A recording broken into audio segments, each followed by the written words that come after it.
Bisan pag mo dinay ta nga wala tay mga nagsunod-sunod sa atoa, moingon tag dili ta pangulo naagi mga tawo nga nagsunod-sunod. All of us are leaders. Kaniadto nauso ang kining magpariband, ulot ang buhok ipay straight. Uy, nakabantay ang silingan. Wa nimo gisugo ang silingan ha. Nakabantay ang silingan. Si baton silingan.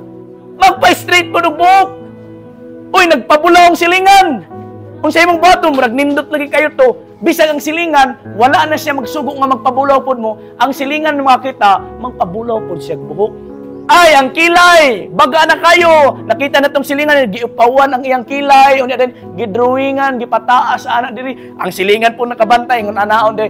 Atong makita nga, wala sila magsugo ng imo ng baton, tungod sa ilang action nga ilang giana, ang mga silingan nga kita, musundog pod mga lalaki.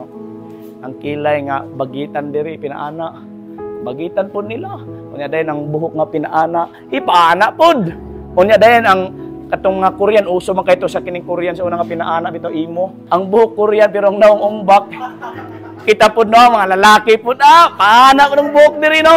Ay si Robin Padilla nagsigarilyo. Unya kita pod sundog-sundugon pod nato sigarilyo kay mura gwapo god. That is the reality.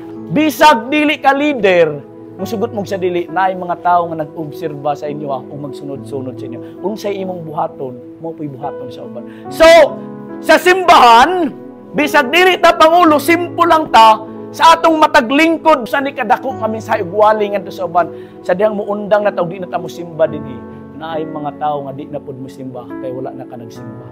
All of us are leaders. Pero ang pangutana mo ni, nahimo ba tang panalangin sa atong kaugalingon, ngadto sa mga tao, sa atong pamilya, sa atong mga igsoon, usa na kakapangutana.